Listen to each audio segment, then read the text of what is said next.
Osweiler, aka John Christopher Osweiler, he proposes to LJ. And so they get married. They give this idea to the dreaded Mr. Wilford, and he's all happy about the idea. Has the wedding for the very next day. Thinks it's a great opportunity to show unity. Kind of a brash decision, very hasty. And he doesn't strike me as the type to do that kind of stuff, but yes, that's exactly what he just did. I do need to change the thumbnail for this episode here because I got one for like our generic channel here. So he decides to have this big red themed wedding, the red wedding, if you will, and invite all the people and have all the other trains people watch it on TV. Obviously, they're not allowed in the night car. But Osweiler understands that all Wilford's really trying to do is manipulate them through this situation. And LJ, she just wants to seize power. She just sees an opportunity to grab power for herself, and she's blinded by it. Now, Wilford, instead of just intimidating or killing Osweiler, obviously he couldn't do that after he announced the wedding, he decides to have a moment with Osweiler that just kind of, shows him that he wants him on his team. And so while it was weird, I think, Wilford's character is, I really hope that he gets what's coming to him because he's just such a sick guy. And he just invades everybody's personal space, their comfort zone. He has no concept of people's personal space. So that happens. That goes down in this episode. And so it seems like Osweiler maybe perhaps warmed up to him. I don't know, but we'll see. So let's move on to Ruth and Pike. And actually, we start with those two in this episode as they're continuing to make their way through the train, trying to find out what Wilford is building, what Wilford is up to, and how he plans to stop Leighton. They're working as agents with and for Leighton. Now, it turns out that what he's been building, and this makes a lot of sense, is an EMP. Okay, so it didn't take long for them to not only find this out, but to thwart these plans by sabotaging the EMP, basically throwing it out the back of the train. And it shuts down Stormbreaker, Icebreaker, whatever it's called, Stormbreaker, whichever one it's called. We know that Leighton and the gang are on Snowpiercer. Obviously, so big takeaway number 2, we have to talk about Leighton'S Dreams. So we now find out the name of this tree that he's been seeing. It's called the Dragon Blood Tree. It's somewhere in the Horn of Africa.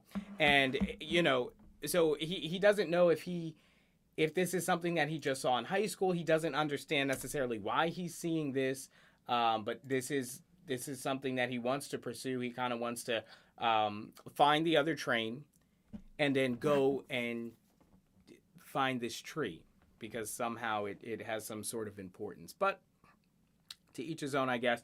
That is until Bastille tells him, look, this is probably not a big deal. You've had a rough go of it. Maybe you're just hallucinating some things you were taught in high school. And he leaves it at that. But we all know that this is going to become a bigger part of the plot, a bigger part of the story over time. If there's tracking on my face, thank you guys. There's face tracking on the camera that I'm using. And I could turn that off. It's just going to take too much to do that. The great face tracking keeps everything in focus, but you guys are going to see that on the live stream. We'll deal with it another time. So some other things that happened, but thank you for letting me know. So some other things that happened in this episode. Moving on to big takeaway number 3, we might have multiple big takeaways because there's a lot that happened in this episode. Leighton meets Asha, who he captured from the train. From this abandoned building that Bennett had actually fallen through. They get this woman, her name is Asha, and she tells a story about scientists and the Marauders, I think is what they were called. And there was a war between the two, and this is how people survived in that building and in that land. And she said, all the scientists were killed off, and she kind of became in this sort of vegetative, at least mentally, state where she was more animalistic and not really thinking. She said she kind of lost herself during this time. So I think that, Asha's obviously going to play a big role in the season in terms of what is in the outside world, what's in the Horn of Africa. Perhaps she knows something about it, or the scientists do, if there are some of them still remaining. And like I mentioned last week, this is just showing that the world is so much bigger than we had previously thought. even from way on the Netflix days with Chris Evans, it really was. There maybe were whispers about there being life outside the train, but there really wasn't hope of that, or they didn't really develop that in the Netflix series. And for most of the first 1.5 parts of the season that we've had, that was not really an option. But now, here into season 3 and the second half of season 2, we're well aware that there is life outside of the train, and so Asha's going to be a big part of that. So Sykes is working with Pike and Ruth to shut down the EMP. We talked about that a little bit earlier. They're able to send the EMP out the back of the train because they're not able to disable it. In fact, they enable and start the countdown. All to Wilford's shock and surprise. And this is weird, and I think it's a departure for his character because he typically is very cold and calculating. He typically knows what's going to happen, or at least has a plan about the happenings and the goings-ons during the show. During the show, or during, his life, I guess you would call it, because he doesn't think he's in a show. No fourth wall breaking here. So, we're running into a situation where, is Wilford going to be defeated because he's not really being Wilford? I'd like them to outthink Wilford. I'd like them to beat Wilford at his own game. That would at least be my preference. But if they're going to change his character because he's a little too difficult to beat, if he really is as smart as he has been portrayed the past couple seasons, then I think that's kind of a cop-out way to win. But, to each his own. So, a couple of other things. Alex took a back seat here. She didn't take... Oh, my goodness, I have all these overlays, and I'm just not using them. Alexandra. She took a back seat in this episode. She played a kind of a major role. We know that she is the last surviving member. We know her primary goal is to find her mother, Melanie, if Melanie is still alive. There wasn't much on Melanie in this episode. There wasn't much on Audrey in this episode. Those characters were kind of, they set the stage with them in the beginning in episode 1, but they haven't really touched on them too much since then.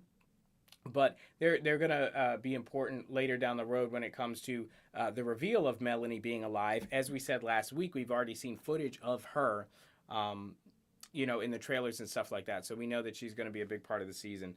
We just haven't seen her yet.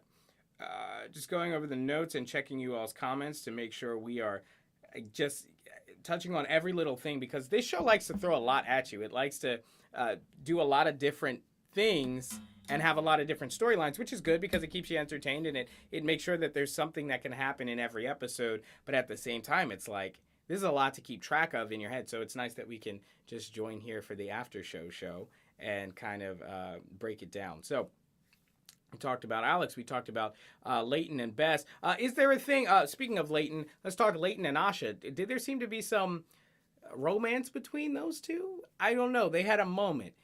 She said, "Why did you save me?" He says, "I don't know. I'm just glad I did." I thought that was interesting, especially because he's already got a bit of a love triangle going on with Zara, his pregnant woman, his pregnant wife, and Josie, right? So he had a kiss with Josie, and they talked about it briefly in this episode where he says, we need to talk about this or whatever. It was just nothing, I'm expecting a child and all that. And she's like, yeah, forget about it, whatever. But maybe they'll develop this later in the season. I don't know if they were just throwing stuff out there. But I like that they're kind of keeping up with storylines so that people don't just sit at the end of the season like, yeah, they never kept going with this, or they never mentioned this again, because there is a love triangle happening between the three of them. And it doesn't seem, it seems that Leighton wants to want Zara, but he can't help but love Josie. So we'll have to see how that plays out. So Kevin was featured in this episode. Kevin's a weird one, man. Kevin, he only shows up like when he's needed, but it's almost like, there are a bunch of different shows and movies. Like when they're on screen, they're like alive. And then as soon as the main character's not watching them or they're not on screen, they have no life. And that really is how most TV is. But see, good TV tricks you into thinking that these characters actually exist when they're not on camera and they're not on screen. Kevin is not one of those characters. Literally nothing happens with his life or his story until he's needed. And in this case, he was used, he smelled a rat when Javi was passing him. Not that Javi smelled like a rat. He smelled something. He was suspicious, okay? When Javi passed him in the train, and that trail of crumbs leads him to... I need to stop with the Yeah. So he follows the breadcrumbs to Ruth, and Ruth obviously gives herself up in order to gain intel about the EMP that Wilford was building and planning to use on Leighton. Now, here's the thing. I'm not a scientist, so I don't know everything about EMPs, but let's talk about this, okay? So it was very clear that the EMP detonated behind Stormbreaker, maybe a couple hundred yards, and that's fine. And it shuts down the train. A couple seconds later, we don't know how TV show time works, but eventually that same wave reaches Snowpiercer, and it doesn't have the same effect. It obviously weakened in range as it kept getting far out, but it seems like they're within a few miles of each other, I would guess, right? Maybe, what kind of EMP is this? What kind of range does it have? Does it only work in the immediate vicinity of the train that it's that it's targeting? And if this is true, what was Wilford's plan of using it against Snowpiercer without hurting his own train, Stormbreaker? Because it would seem like you'd have to smuggle it onto Snowpiercer or shoot it at Snowpiercer. Like, I don't understand how they would have done that without shutting down their own train. And we saw in the episode that by the time the EMP even reached Snowpiercer, it was so weak that it just caused more of a flutter, but nothing that really put their generators down for the count. So this is where we'll be picking up in the next episode, where we're finding out the extent of the damage, as a train without power is a train without heat, and people can't survive in this cold, even though it's warming up, or there are some signs of life outside the train. It is very much a deadly environment. And speaking of deadly environment, let's talk about deadly things. Something deadly that was about to happen to Ruth, is she was about to get her arm frozen off. Ruth is such an interesting character, and honestly, as we're now into season 3, I think that her character development and her story is one of the most interesting, if not the most interesting, of all the characters. She's been on both sides. She's had a real struggle with her loyalty, not only her loyalty to Wilford, but her belief in Wilford's cause, right? The belief in the Eternal Engine and all this stuff. We saw references to the Eternal Engine kind of being worshipped as a god, even in the wedding ceremony. So she's gone through this journey, and at this point, I would say she's safely on the rebellion side, on the revolters, on Leighton's side. Leighton and Melanie, the late Melanie, or so we think.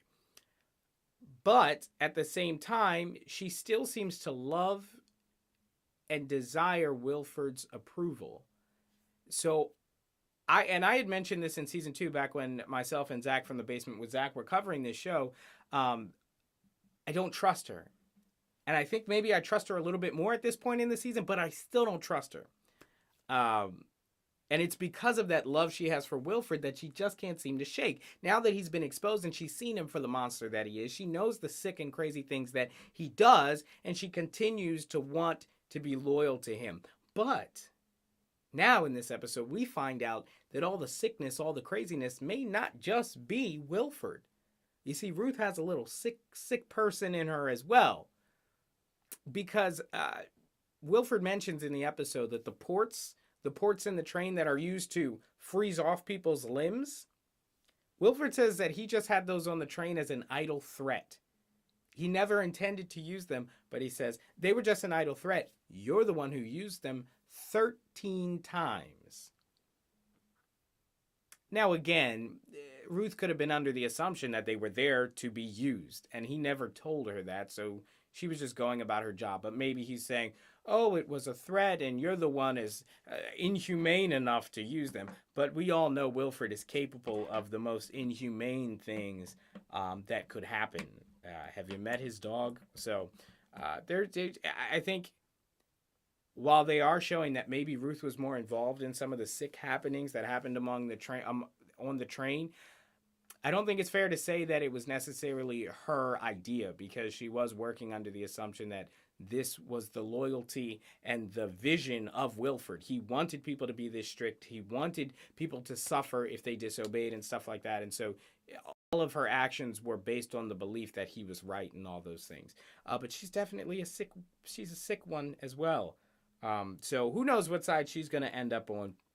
But with that being said, guys, That was episode 2. A lot of stuff is being established, and I want us to keep track of it all. That's why I've got to hit all these points in the episode, just because I know that they're going to be reiterated later on in the season. I know they're going to be brought back later on in the season, and I just don't want to miss any of it. And if I did miss anything, guys, let me know down in the comments below so we can chat it up all week as we cover your favorite movies and TV shows. Don't forget, we got a full week. I'm covering 3 shows a week at this point.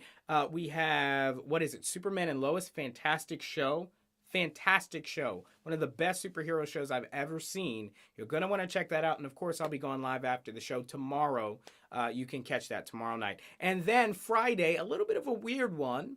M. Night Shyamalan does a show called Servant on Apple TV. Kind of a super bizarre in kind of the way that Snowpiercer is, but more subtle and not so much post-apocalyptic, right? So, fantastic show. Got a great lineup for you this week. Stay tuned here with the subscribe and click the bell so you don't miss when these episodes drop. You can chat it up with me live as always. Thank you guys so much for watching. I really do appreciate the fan base. Also, go ahead and check out the Baseball Banter broadcast with Jay Latacuente. All things baseball all the time. One of the most knowledgeable guys covering the game. You're not going to want to miss his coverage. As well as the Granted Geek Show, where I cover your favorite tech and video games. Thank you guys so much for watching. Sid's got some shows. I know you miss Sid, okay? You're not too happy looking at my ugly mug every week. But listen, Sydney is coming this week. She's got some shows lined up, so stay tuned. She'll be on her way. Jay is also going to be covering, from the Baseball Banter broadcast, he's also going to be covering some shows as well here on this channel. So we got a lot to do. This intro is getting super long. So all this to say, I appreciate the likes. I appreciate the subscribes and just all the community that we're building here. Thanks so much, guys. I will see you in the next one. Peace! I gotta get better at hitting that